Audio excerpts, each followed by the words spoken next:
um piripaque. Você é um cavalo, vai tomar um checkmate. Mas hoje sem ladainha você vai perder na rima, porque infelizmente o rei vai derrotar a sua rainha. Olha só, meu mano, me chamou de cavalo, mas eu chego pesado e hoje eu tô no embalo, cê tá ligado? A minha rima hoje vale joia, já que eu sou cavalo, é surpresa, cavalo de Troia. Cavalo de Troia, eu que não tô vendo. Você é o Aquiles, agora tá com calcanha doendo. Porque, irmão, aqui é flechada certeira. Porque eu não sou o Hércules, mas a rima é leve. Olha só, tu fica de bobeira, já que eu sou Aquiles. Aí eu já derrotei nessa fronteira, tá entendendo? Meu mano, eu tô desenvolvendo e hoje nesse verso você que é bem pequeno. Não sou pequeno não, que eu sou gigante. Eu vou com a paz de Jesus e com a Mahatma Gandhi. Sua doença é lateral, muito esquisitice. Tem síndrome idiota com complexo de burrice. Olha só, meu mano, a rima não presta, cê tá ligado? Eu sou Davi, acerta sua testa. Pra mim tu é Golias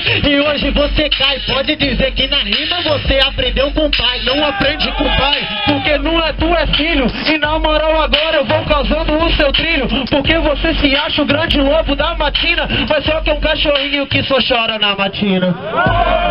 Aí, não acabou? Cê tá ligado, mano, que eu nem fico de caô. Aí, meu mano, tu é um derrotado. Eu não sou seu pai mesmo, porque na família tu é adotado. Eu sou adotado mesmo, família é hip hop. E agora com certeza meu irmão é sem stop. Pra mim cê é muito fraco e tá muito chapado. Cê não é muito homem, porque tu é um safado.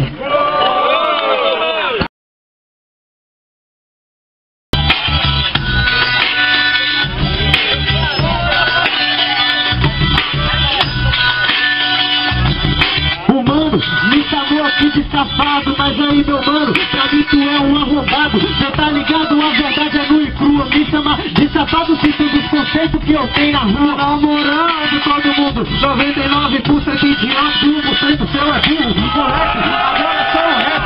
Segura aqui, agora eu vou quebrando esse cara no boom bap. Olha só, meu mano, que essa que é a parada. 99 lerdo, 1% é decorada. Porque eu sei, e pra mim tu é comédia. Meu mano, a sua rima jogou puta sua ré. Eu puxo a minha rédea não, porque agora é coisa. Infelizmente agora meu parceiro agora é coisa.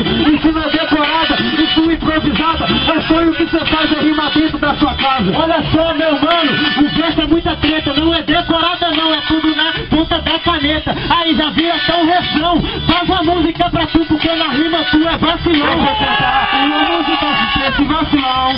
Ele é muito fraco na improvisação. Eu canto muito mesmo, e isso é sem problema. Prefiro cantar um refrão, você não vale a pena. Eu vou cantar também, E você não manda bem. Olha só, meu mano, a minha rima sempre vai além. meu mano, agora eu vou cortar o seu papo. Cê tá ligado, meu mano, é só papo furado. Não é papo furado, e é papo certeiro. Na moral agora eu vou fazendo arte de um freestyleiro e um guerreiro que chega sem pano. Cê tá achando que é um alienígena, nem é ser humano.